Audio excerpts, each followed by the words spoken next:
القربا، یعنی باقی انبیاء کہہ رہے ہیں کہ ہم نے کچھ نہیں مانگنا، جو ہم نے دعوت کی، جو ہم نے تبلیغ کی ہے، اس کا اجر اللہ کے ذمہ کرم پر ہے۔ تو پھر حضور نے یہ کیوں فرمایا کہ میں جو ہے وہ تم سے کوئی اجر کا سوال نہیں کرتا؟ ہاں ایک ہے کہ میری اہل بیت اطہار سے پیار کرنا، محبت کرنا۔ تو یہ اکثر بیان ہوتا ہے، اس پہ ہمارے جو اہل سنت کے محققین علماء ہیں ان کے درمیان یہ بحث رہی ہے کہ بھئی دیگر انبیاء تو نہیں طلب کر رہے اپنی تبلیغ پر، اپنی دعوت پر کوئی بھی اجر نہیں مانگ رہے امت سے، تو سرکار نے امت سے اجر کیوں مانگا یہ والا کہ میری آل سے پیار کرنا؟ تو اس پر ویسے تو بہت سارے جوابات ہیں، میرا اپنا بھی یہ تھا کہ نہیں، ایسا نہیں ہو سکتا۔ وہ آل کا مقام جو ہے وہ اپنی جگہ، حضور سے آل کو محبت وہ بھی اپنی جگہ، لیکن اگر دیگر انبیاء کرام علیہ السلام وہ اجر نہیں مانگ رہے تو محبوب بھی یہ اجر کیسے مانگ سکتے ہیں؟ تو اگرچہ اس میں یہ ہے، لیکن مجھے یاد ہے کہ ضیاء القرآن کے اندر جو ہے پیر کرم شاہ صاحب جو الازہری ہیں بیرا شریف والے، انہوں نے بھی اس کا رد کیا تھا، وہ بھی اس کے قائل نہیں تھے۔ تو بہرحال یہ ایک بحث علماء کے درمیان ہوتی ہے، جو جا کے وہ بحث کرتے ہیں ایک ایک لفظ کے اوپر، وہ کہتے ہیں نہیں یہاں کوئی اور معنی مراد ہو سکتا ہے، اجر یہاں بھی نہیں ہے، یہاں بھی اجر کوئی نہیں مانگا جا رہا۔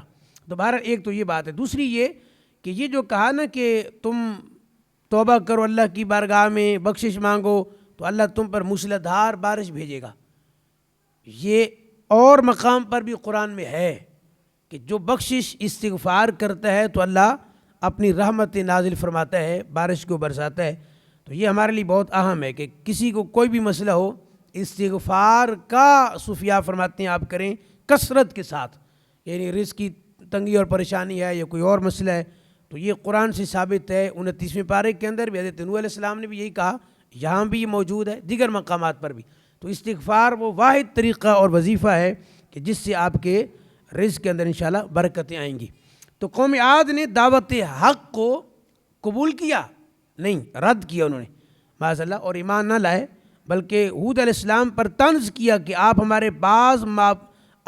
فرمائے کہ ہمارے بعض معبودوں نے تمہارے معاذ اللہ تمہیں مجنون بنا دیا۔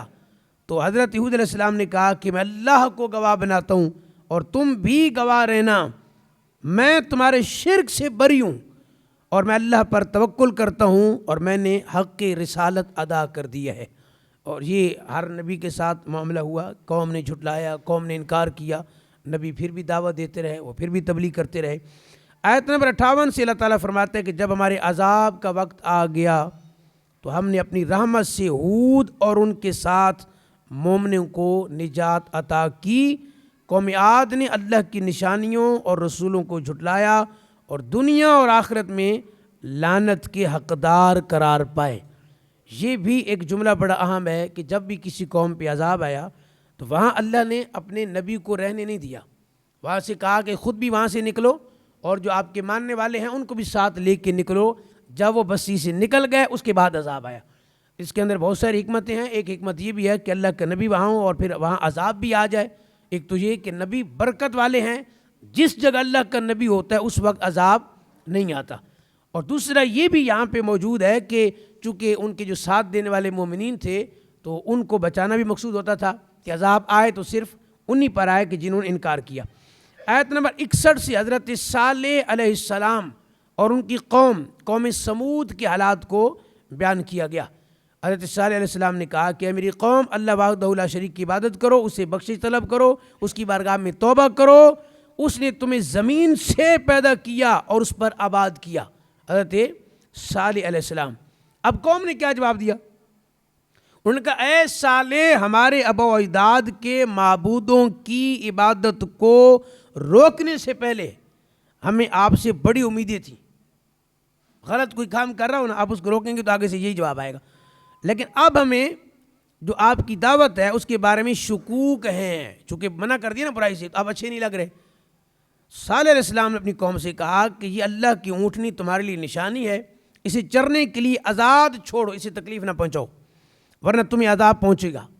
پہلے بتا دیا، سب کچھ کہہ دیا، انہوں نے پھر بھی اونٹنی کی کونچیں کاٹ ڈالیں۔ صالح علیہ السلام نے کہا تم صرف 3 دن اپنے گھروں میں مزے اٹھاؤ، پھر اللہ کا یقینی عذاب آئے گا۔ انہوں نے پھر بھی توجہ نہیں تھی. معجزہ تھا نا کہ اونٹنی پہاڑ سے نکلی تو اس کی کونچیں کاٹ دیں. آپ تصور کریں کیسی کیسی قومیں ہوتی ہیں. اب صالح علیہ السلام نے بتا دیا کہ 3 دن کے بعد عذاب آ جائے گا, مزے سے رہو گھر میں 3 دن, اس کے بعد عذاب ہے. اب ہوا کیا کہ وہ ایک چنگھاڑ جو تھی نا, اس نے آ لیا ان کو اور آ دبوچا. وہ اپنے گھروں میں اللہ اکبر گھٹنوں کے بل اوندھے پڑے رہ گئے. صرف صالح علیہ السلام اور ان کے ساتھ جو اہل ایمان تھے وہ اس عذاب سے بچے رہے. باقی جتنے تھے سب کے سب گھٹنوں کے بل پڑے ہوئے تھے, اوندھے پڑے تھے. اللہ کا جو عذاب تھا, اب وہ ایک چنگھاڑ تھی, ایسی آواز تھی کہ جس نے ان کو ختم کر دیا, نیست و نابود کر دیا. پھر کوئی نہ بچا, صرف صالح علیہ السلام اور آپ کے ساتھ دینے والے وہ اس عذاب سے, جو آپ کے مومنین تھے, آپ کے ساتھی تھے, وہ بچے رہے. آیت نمبر 59 سے اس بات کا بیان کہ حضرت ابراہیم علیہ السلام کے پاس فرشتے جو ہے وہ بشری شکل میں آئے. انہوں نے اجنبی مہمانوں کے لیے بچڑے کا بھنا ہوا گوشت تیار کیا. اب اصل میں آپ کی عادت تھی کہ کوئی بھی آتا تھا سب سے پہلا کام حضرت ابراہیم علیہ السلام کیا کرتے تھے, کھانا تیار کرتے تھے. بلکہ یہ مشہور ہے کہ آپ اس وقت تک کھانا نہیں کھاتے تھے جب تک کوئی مہمان آ نہ جاتا. یعنی اکیلے بیٹھ کے ان کو لطف ہی نہیں آتا تھا کھانے کا. اور آج ہماری تو حالت ہی کچھ اور ہے. وہ کہتے تھے جب تک کوئی مہمان آ نہ جائے میں نے کھانا نہیں کھانا, مجھے سکون ہی نہیں آتا. مہمان آئے گا مل کے کھانا کھائیں گے. کیسا آپ کا انداز تھا. اب وہ مہمان آئے نا, آپ نے توجہ نہیں فرمائی, آپ نے فوراً جو بچڑا تھا اس کو ذبح کیا, جلدی سے کھانا تیار کیا, مہمانوں کے سامنے رکھا. آپ نے دیکھا کہ مہمان کھانے کی طرف ہاتھ نہیں بڑھا رہے. تو ہوتا ہے نا بھئی, آپ کے گھر کو مہمان آ جائے. اس دور میں یہ ہوتا تھا, ہاں یہ بہت ایک نکتہ ہے, اس دور میں یہ تھا کہ اگر کوئی کسی کے گھر سے کچھ کھا لیتا تھا تو یہ دلیل تھی کہ اب آپ اس کی شر سے محفوظ ہیں. جی میں نے جب پڑھا تو میرا پہلا خیال ہی گیا کہ دور تو بڑا اچھا تھا پھر اس لحاظ سے. آج جو جس کی گھر سے کھاتا ہے, اشارتاً عرض کروں, وہ آپ نے دیکھا نا کتنے واقعات ہوتے ہیں. پھر عزت بھی محفوظ نہیں, عزت یعنی اتنی شرم نہیں ہے کہ آپ نے اس گھر کا نمک کھایا ہے تو کم از کم اپنی نظروں کی حفاظت کریں. دوستی تک جو معاملات ہوتے ہیں آپ نے وہ سارے سنے ہوئے ہیں, وہاں میں اس طرف نہیں جاؤں گا. اشارہ میں نے کر دیا کہ اس دور میں یہ تھا کہ جس نے کھانا کھا لیا اب وہ کم از کم مطمئن ہو جاتے تھے کہ میرا گھر اس کی شر سے, اب یہ میرے گھر کی طرف آنکھ نہیں اٹھائے گا, نہ مال کی طرف, نہ عزت کی طرف, نہ کسی اور چیز کی طرف. تو آپ نے دیکھا کھانا نہیں کھا رہے تو آپ کو وحشت محسوس ہوئی کہ بھائی کھانا نہیں کھا رہے تو یہ دلیل ہے کہ یہ کوئی نقصان پہنچائیں گے, چونکہ آپ کی توجہ نہیں کی. کبھی ایسا ہوتا ہے. تو ان کو ڈر سا محسوس ہوا. فرشتوں نے کہا, جب انہوں نے دیکھا نا کہ حضرت ابراہیم علیہ السلام تھوڑا وحشت محسوس ہوئی آپ کو, تو انہوں نے کہا کہ ہمیں تو قوم لوط کے عذاب کے لیے بھیجا گیا ہے, ہم تو فرشتے ہیں. کیونکہ بشری شکل میں آئے تھے نا, انہوں نے کہا وحشت محسوس نہ کریں, ہم تو قوم لوط کی طرف جو ہے وہ بھیجے گئے عذاب کے لیے. حضرت ابراہیم علیہ السلام کی بیوی کھڑی تھیں, اس پر وہ مسکرائیں تو فرشتوں نے اللہ کی طرف سے انہیں حضرت اسحاق اور ان کے بعد حضرت یعقوب علیہ السلام کی بشارت دی. اب یہ بھی بڑی سننے والی بات ہے. جب آپ کی بیوی, آپ کی زوجہ نے یہ سنا کہ مجھے میرے بیٹے کی خوشخبری سنائی جا رہی ہے, اس وقت ان کی عمر بہت زیادہ ہو چکی تھی, یعنی کوئی وہم و گمان بھی اولاد کا نہیں تھا, ہوتا بھی نہیں اس عمر کے اندر. تو آپ مسکرائیں. جب یہ خبر ملی آپ کو تو انہوں نے حیرت سے کہا کہ ہم دونوں میاں بیوی بوڑھے ہیں, اس عمر میں اولاد کیسے ہوگی؟ عمر تو ہے نہیں, آپ اولاد کی خبر دے رہے ہیں, خوشخبری سنا رہے ہیں. فرشتوں نے جواب دیا کہ اے اہل بیت ابراہیم, تم پر اللہ کی رحمتیں اور برکتیں ہوں, اللہ کی قدرت پر تمہیں کیوں تعجب ہے؟ تم کہہ رہے ہو کہ بوڑھے ہو گئے, اللہ کی قدرت. اب انہوں نے اعتراض نہیں کیا, یعنی ایک حیرانگی تو ہوئی نا بھائی, بشری تقاضا ہے کہ اس عمر میں ہوتا ہی نہیں ہے, تو وہ توجہ اب اس طرح تھوڑی گئی ہے کہ بھائی اللہ کی قدرت کاملہ, یعنی یہ نہیں تھا. صرف یہ تھا کہ بشری تقاضا ہے نا, انسان دنگ, اچانک سے کوئی خبر سنائی گئی تو حیران ہو گئی, ایسے کیسے ہو سکتا ہے, ہم دونوں میاں بیوی بوڑھے ہیں. تو انہوں نے کہا کہ جی اللہ کی قدرت پر تمہیں کوئی تعجب ہے؟ اللہ اکبر. اللہ فرماتا ہے کہ بیٹے کی بشارت سن کر حضرت ابراہیم علیہ السلام کا خوف دور ہو گیا اور وہ قوم لوط کے بارے میں ہم سے بحث کرنے لگے کہ بھئی عذاب دینے جا رہے ہو قوم لوط.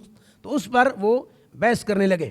ابراہیم علیہ السلام بہت بردبار، اللہ سے آوزاری کرنے والے اور اس کی طرف رجوع کرنے والے تھے۔ رب تعالیٰ نے فرمایا کہ اے ابراہیم، اس جو تمہاری گزارش ہے نا، جو تم کر رہے ہو، اس سے گریزاں رہیں کہ اس کا یقینی فیصلہ ہو چکا ہے، ان پر نہ ٹلنے والا عذاب نازل ہو کر رہے گا۔ جو میں نے آج جمعہ میں شاید یہ کسی جگہ عرض کیا کہ یہ ہوتا ہے کہ آپ کو اس دعا سے ہی، ہاں کل زور کی نماز میں جو کلاس تھی ہماری کی تقدیر کی قسمیں ہیں، ایک تقدیر وہ ہے کہ جو دعا سے ٹل جاتی ہے، یعنی کوئی ایسی مصیبت تھی تو آپ نے دعا کر دی، کسی اللہ والے نے کوئی صدقہ دے دیا، وہ تقدیر معلق ہے۔ لیکن یہ جو تقدیر ہے کہ جو تقدیر مبرم حقیقی ہے وہ کبھی بھی ٹلتی نہیں ہے۔ نبی بھی دعا کرے تو اللہ کے نبی سے منع کر دی جاتا ہے کہ آپ یہ دعا مت کریں، چونکہ یہ لکھا جا چکا ہے کہ ایسا ہوگا۔ تو وہ انہوں نے باس کی حضرت ابراہیم علیہ السلام نے، لیکن منع کر دیا کہ آپ ان کے لیے دعا نہ کریں، کیونکہ نہ ٹلنے والا جو عذاب ہے وہ نازل ہو کر رہے گا قوم لوط پر۔ اور آپ کو پتہ ہے کہ لوط کا جو ہے وہ قوم لوط جو تھی ان کا کیا جو تھا وہ گناہ تھا، وہ آج بھی اس امت کے اندر بھی دیکھیں کتنی تعداد کے اندر موجود ہے۔ اللہ ہمیں اس سے محفوظ فرمائے اور ہمیں حلال کی طرف توجہ کی توفیق عطا فرمائے۔ آگے آیت نمبر 77 سے قوم لوط، حضرت لوط علیہ السلام کی جو قوم ہے اہل صدوم، اس کی بدعمالیاں، حضرت لوط کے اپنی قوم کی بدعمالیوں کے باعث فرشتوں کی آمد، پھر قوم کے بدعمال لوگوں کے دوڑ کر آنے، حضرت لوط علیہ السلام کے ان کو سمجھانے اور ان کی انکار پر مضطرب ہونے کا پھر آگے اللہ تعالیٰ نے ذکر فرمایا۔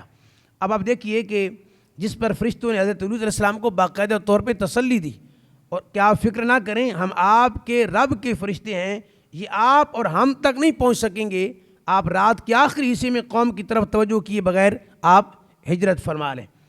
تو یہ صورتحال تھی۔ اب آپ دیکھیں کہ ہمارے ہاں معاملات کیا ہوتے ہیں۔ ان انبیاء کرام علیہ السلام کا ایک ایک واقعہ، ان کی قوم کے واقعے ہمیں کیوں سنائے گئے، بار بار سنائے گئے کہ آپ نے یہ کام نہیں کرنا جو اس قوم نے کیا تھا، جس کے باعث ان پر اللہ کا عذاب آیا۔ یہ سوال بھی ہوا تھا کہ بھئی اس قرآن میں دیگر انبیاء کرام علیہ السلام کی قوموں کا ذکر کیوں ہے؟ تو بھئی وہ اس لیے ہے کہ مختصراً آپ کو بتایا گیا کہ انہوں نے یہ کام کیا تھا، یہ عذاب آیا تھا، تم نے یہ کام نہیں کرنا۔ فلاں قوم نے یہ کام کیا تھا، عذاب آیا تھا، تم نے یہ کام نہیں کرنا۔ یہ ایک درس عبرت کے لیے ہے انبیاء کرام علیہ السلام کی قوموں کے واقعات، ورنہ ہمارے لیے تو قرآن کافی ہے، اور کافی اس لیے ہے کہ اس میں پچھلی امتوں کی تذکری بھی ہیں اور دیگر انبیاء کرام علیہ السلام کی تذکرے بھی موجود ہیں۔ تو انہوں نے کہا کہ جی آپ ایسے کریں کہ آپ رات کے آخری حصے میں قوم کی طرف توجہ کیے بغیر آپ ہجرت کر لیں، اس لیے صبح کے وقت ان پر عذاب آئے گا، آپ رات کو ہی یہاں سے ہجرت کر جائیں۔ آپ جب اللہ کا عذاب آیا تو اس نے بستی کے اوپر کے حصے کو نیچے کر دیا۔ اللہ اکبر، اللہ اکبر۔ اور قوم لوط کے اوپر اللہ کی طرف سے لگاتار نشان زدہ پتھر وہ برسائے گئے، لگاتار ساری قوم تباہ و برباد ہو گئی، نیست و نابود کر دیا اللہ نے اس قوم کو ایک جرم کی وجہ سے۔ یہ میں نے کسی وجہ سے کہا ہے کہ ایک جرم کی وجہ سے، اور تھے بڑا جرم یہی تھا۔ اس لیے میں نے کہا ہے کہ آج ہمارے اندر کیا کیا جرم موجود ہے، اور یہ کرم ہے کسی ہستی کا کہ ہم بچے ہوئے ہیں، ہماری شکلیں محفوظ، ہمارے مال محفوظ۔ کیوں؟ ہمارے اعمال کی وجہ سے نہیں، ہمارے اعمال کس قابل ہے؟ آمنہ کے لال کی وجہ سے ہے۔ ہر قوم کو پڑھنے کے بعد یہ سوچا کریں، اللہ کا شکر ادا کیا کریں اور سرکار پر درود پڑھا کریں کہ آقا آپ کی مہربانی ہے، ہمارے اعمال اس قابل نہیں تھے۔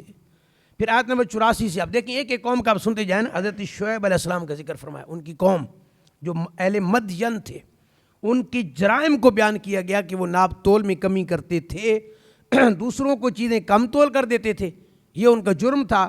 تو اللہ تعالیٰ نے ان سے فرمایا کہ فساد فی الارض سے باز آ جاؤ۔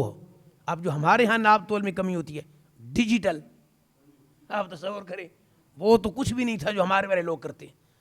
ہر نبی کی قوم کو پڑھیں گے، یقین جانیں آپ کہیں گے یہ جرم تو ہماری اندر اس سے کہیں زیادہ موجود ہے، اس میں کم تھا، ہم میں زیادہ ہے۔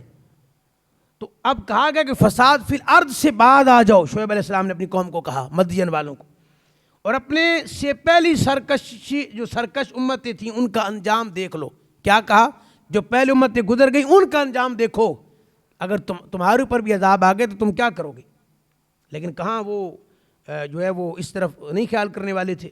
لیکن فرماتے ہیں جب اہل مدین پر حضرت شعیب علیہ السلام کی نصیحتوں کا اثر نہ ہوا تو اللہ نے انہیں بھی عذاب سے ہلاک فرما دیا. تو اب ایک ایک جرم دیکھتے جائیں، یہ سارا موجود ہے. اس لیے میں نے کہا یہ کرم ہے میرے مصطفیٰ کا صلی اللہ تعالیٰ علیہ وآلہ وسلم. آیت نمبر 96 سے حضرت موسیٰ علیہ السلام کو عطا کیے جانے والے معجزات کا ذکر فرمایا. پھر فرعون اس کے پیروکاروں کی باطل روش کے باعث ان کی ہلاکت کا ذکر فرمایا، اور دنیا اور آخرت میں انہیں ملعون قرار دیا. جن بستیوں کو اللہ نے ہلاک کیا ان میں سے بعض کے آثار موجود ہیں اور بعض کے معدوم ہو چکے ہیں، اور ان میں سے ہر بستی والے اپنے ظلم کے باعث ہی ہلاک ہوئے. اللہ تعالیٰ کسی پر فرماتے ہیں ظلم نہیں فرماتا، لوگ خود ہی اپنی جانوں پر ظلم کرتے ہیں. جو شخص عذاب آخرت سے ڈرتا ہو اس کے لیے اس میں نشانی ہے، اس میں عبرت ہے. خدا کے لیے انبیاء کرام علیہ السلام کی ان قوموں کے واقعات کو پڑھ کے ہمیں درس عبرت حاصل کرنا چاہیے.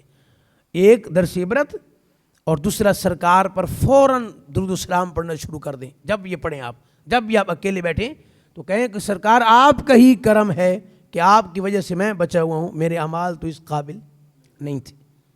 یہ سب تمہارا کرم ہے آقا، یہ سب تمہارا کرم ہے آقا، کہ بات اب تک بنی ہوئی ہے. یہ سب تمہارا کرم ہے آقا، کہ بات اب تک بنی ہوئی ہے. یہ سب اللہ اکبر. اس میں کوئی 1% بھی شک، یہ ہماری بات مصطفیٰ کی وجہ سے بنی ہوئی ہے. پھر آیت نمبر 106 سے اللہ تعالیٰ نے انجام کے اعتبار سے 2 قسم کے لوگوں کا تذکرہ فرمایا. یہ آخری 2 باتیں ہیں. 2 قسم کے لوگ انجام کے لحاظ سے، باقی تو ابتدا ہے درمیان نہیں، انجام. ایک سعادت مند اور دوسرا بدبخت. اب بدبخت کا جو ٹھکانہ ہے بدبختوں کا وہ جہنم ہے، جس میں وہ ہمیشہ رہیں گے، اس میں کوئی شک نہیں ہے. اور نیک بختوں کا ٹھکانہ جنت ہے، وہ بھی ہمیشہ رہیں گے، اور ان کے لیے اللہ کی طرف سے نا ختم ہونے والی عطائیں ہیں. یہ اگر ہم سوچ لیں نا، ہم جو مسلمان ہیں، ہم جو مومن ہیں، تو سارا مسئلہ حل ہو جائے گا کہ میں مسلمان ہوں اللہ کے فضل سے، اور میرے پاس اس وقت اگر کچھ بھی نہ ہو تو پھر بھی عارضی زندگی اس کو جیسے تیسے کر کے کہا گزار دیں. جیسے سرکار نے فرمایا مسافر سفر کر رہا ہو، اس کی نظر منزل پر ہوتی ہے، اس کا مقصود کچھ اور ہے. آپ سفر میں راستے میں ہی اگر اس کو منزل سمجھ لیں، راستے میں کوئی چیزیں آئیں، آپ ادھر بیٹھے ادھر کھیلے ادھر کودے، منزل پہ کبھی نہیں پہنچ پائیں گے. فرمایا مسافر کی طرح اس دنیا میں رہو، آؤ اور چلتے بنو. اگر کبھی ایسی صورتحال بن جائے تو آپ کو وسوسہ آئے تو فوراً یہ سوچو کہ میرے لیے اللہ نے جنت کو تیار کیا ہے، اس میں جو نعمتیں ہیں نا ختم ہونے والی. عمر اللہ آپ کو عطا فرمائے گا نا ختم ہونے والی، نعمت اللہ آپ کو عطا فرمائے گا نا ختم ہونے والی، صحت اللہ کو وہ عطا فرمائے گا کبھی اس کے بعد بیماری نہیں ہے، جوانی وہ عطا کرے گا جس کے بعد کبھی بڑھاپا نہیں ہے، حسن وہ عطا کرے گا جس کو زوال نہیں ہے. مختصر یہ کہ دنیا کی عارضی نعمتوں یا دنیا کا عارضی جو مقام ہے اس میں رہ کر اخروی نعمتوں کو کبھی مت بھولنا. یہاں جو کچھ ہے اسے زوال ہے، جنت میں جو کچھ ہے اسے کمال ہے. وہاں کوئی زوال قریب بھی نہیں ہے. ویسے بیان ایسی بھی ہو سکتا ہے لیکن چونکہ وقت ہمارے پاس کم ہوتا ہے آپ تو اسی کو سننے کے عادی ہیں نا. لیکن چونکہ یہ میں خود کبھی ہو جاتا ہوں کہ بھئی آپ کبھی بور نہ ہو جائیں کہ بھئی یہ کیا ایک آیت پڑھی جا رہی، پھر دوسری، پھر تیسری، تو بھئی وہ ایک اس کا ایک ہے اصول ہے، اب اس کو ہم چھوڑ نہیں سکتے. یہ حقیقت ہے واللہ کہ اگر کوئی پریشان ہے نا اس کو یہ بتا دیا جائے کہ بھئی آپ کو ایسی جنت ملے. ابھی آخری بات سن لیجئے کہ آپ کو ایک ایسی جگہ ملے جہاں نہ گرمی ہو نہ سردی ہو. وہ کہے گا اچھا. آپ کو ایسی جگہ ملے کہ جہاں صحت ہے، بیماری ہے ہی نہیں، جہاں صرف راحت ہے، سکون ہے، وہاں کوئی کسی قسم کی تکلیف نہیں ہے. ذرا سی بھی تکلیف ہوتی ہے نا، ذرا سی بھی، وہ بھی نہیں ہے. اور وہاں جو تم کہو فوراً آپ کے سامنے آ جائے. عمر کہا کوئی اس کی لمٹ ہی نہیں ہے، صحت کہا صحت ہی صحت ہے. اللہ کی رضا، کوئی ناراضگی کا خطرہ کہا نہیں. بس ایک دفعہ جنت میں چلے گئے، اللہ کسی پر اب ناراض نہیں ہوگا، ہمیشہ کے لیے اللہ راضی ہو گیا آپ سے. اب کسی بندے کو یہ کہہ دیا جائے کہ ذرا سی مشکلات کو برداشت کر لو، جنت میں اللہ نے سارا انتظام کر کے رکھا ہے. وہ حضرت بلال کو کسی نے کہا نا کہ بھئی اتنی مشکلات برداشت کی، انگاروں پہ لٹائے گئے. وہ اللہ کے بندو ایک بار جب وہ سرکار کی بارگاہ میں آئے نا، جب حضرت صدیق پاک خرید کے آزاد کر کے لائے، حضور کی بارگاہ میں آئے، حضور کھڑے ہوئے، سرکار نے سینے سے لگایا. اب یہاں پہ ایک صوفی بزرگ کہتا ہے بلال سے کوئی پوچھے تو صحیح کہ 10 سال تک یا 15 سال تک جو بھی عرصہ بنتا ہے، بلال تو نے اتنی ماریں کھائی ہیں، بتا تو صحیح آج تو سرکار کے سینے سے لگا ہوا ہے. وہ صوفی بزرگ کہتا ہے کہ بھائی بلال تو یہی کہتے ہوں گے کہ یار ماریں تو بڑی کھائی ہیں اور تکالیف تو بڑی دیکھی ہیں، لیکن جب سرکار کے سینے سے لگا تو بھائی آج تو مزہ ہی آ گیا ہے مارے کھانے کا. اب تو مجھے دکھ یاد ہی نہیں رہے، ادھر سرکار کے سینے سے لگا ہوں. تو میں نے کہا یار وہ پچھلا سارا عرصہ تو یہ وہی جنت میں بھی ہوگا. جب وہ بندہ مومن جنت میں جائے گا نا، اب وہ پچھلا کچھ بھی یاد نہیں ہے کہ جو کچھ تھا میرے ساتھ، جو کچھ ہوا وہ ہوتا رہا. جو آج میں نے جمعے میں بھی کہا کہ آپ پہ تنقید ہو اسلام کی وجہ سے آپ خوش ہوں، حضور کی سنت کی وجہ سے تنقید ہو آپ اور خوش ہوں. ہاں جی اور تنقید کرو جناب، میں گھبرانے والا، بلکہ ہر تنقید پہ کہیں کہ اللہ تیرا شکر ہے تنقید ہو بھی رہی ہے تو مصطفیٰ کی وجہ سے اس لیے ہو رہی ہے نا. پتہ نہیں ملک صاحب جمعے میں تھے کہ نہیں آج؟ تو یہ بات بڑی اہم ہے. جو اس طرح کے لوگ ہیں نا جو خاص کر جاب کرتے ہیں تو وہ کہتے ہیں مجھے باس نے کہا داڑھی یوں کر دو تو میں نے داڑھی یوں کر دی تھی، وہ باس نے کہا تھا ایسے کر دینا تو وہ ایسے کر دینا. ابھی پرسوں بھی ایک بندے نے کہا وہ جی مجھے باس نے کہا 4 بجے عصر کی نماز پڑھا دو. کتنے بجے؟ اب مجھے کال کریں کہ جی میں تو پھنس گیا ہوں، کیا کروں، یہ جاب جاتی ہے 4 بجے جماعت کرا دوں. میں نے کہا کرا دیں، عصر کا ٹائم تو 4:20 بھی شروع ہو رہا ہے. یہ میں نے آپ کو ہنسی میں سنائی ہے، لیکن بات کتنے غم کی اور کتنا افسوس کی ہے کہ آپ ظلم کریں اپنے ورکر کے ساتھ. میں نماز کا وقت ہی نہیں ہوا، کہتے نہیں 4 بجے اذان دو، 4:10 پہ جماعت کرا دو. وقت کب شروع ہو رہا ہے؟ 4:20 پہ. تو میں نے یہ جملہ کہا، اللہ کرے کاشف اس کا اکیلا ایک چھوٹا سا کلپ بنائیں اکیلے، سب نوجوانوں کو بھیجو کہ آپ پہ کسی آفس میں، کسی کمپنی میں، کہیں آپ پڑھنے گئے ہوئے، کہیں بھی آپ پہ اگر اسلام کی وجہ سے تنقید ہوتی ہے نا، داڑھی کی وجہ سے، آپ نماز پڑھنے جا کے بڑا نمازی آ گئے، نماز پڑھنے جا رہے ہیں جناب، کسی وجہ سے تنقید ہو، اللہ کے بندو گھبراؤ نہیں، آپ خوش ہو جائیں کہ میں کھڑا ہوں اور تنقید کرو. حضور کی وجہ سے ہو رہی ہے، سرکار کی سنت پہ عمل کرنے کی وجہ سے ہو رہی ہے، تو اللہ کے بندو تمہارے ایک ایک تنقید کے جملے کے بدلے میں میرا نام اعمال، میں حضور کے اور قریب ہو رہا ہوں. سرکار میں جو بھی سن رہا ہوں آپ کی وجہ سے سن رہا ہوں. حضور یہ تو کچھ بھی نہیں ہے، اگر جان دینے کا کہا ہے تو حضور یہ کیا ہے؟ کچھ بھی نہیں ہے. جب میں نے کہہ دیا کہ سرکار میری جان آپ پہ قربان ہے، کروں تیرے نام پہ جان فدا، نہ بس ایک جہاں 2 جہاں فدا، 2 جہاں سے بھی نہیں جی بھرا، کروں کیا کروڑوں جہاں نہیں. آقا جب جان کے کہہ دی ہے تو یہ کیا ہے؟ کہتے رہے جو زمانہ کہتے کہ میں سنت آپ کی ترک کروں گا نہیں، میں آپ کے اس پیاری سنت کو یا سیرت کو چھوڑوں گا نہیں، بلکہ اور مضبوطی سے پکڑوں گا. زمانے والوں دیکھ لو، تم نے ہر رکاوٹ کھڑی کی، میں ہر رکاوٹ کو پاؤں کی ٹھوکر مارتے ہوئے مصطفیٰ کے قدموں کے قریب جا رہا ہوں. یہ اللہ کرے کہ یہ جذبہ ہم میں اس رمضان کی برکت سے آ جائے. اللہ تعالیٰ جو کچھ بیان کیا اس پر عمل کرنے کی توفیق عطا فرمائے.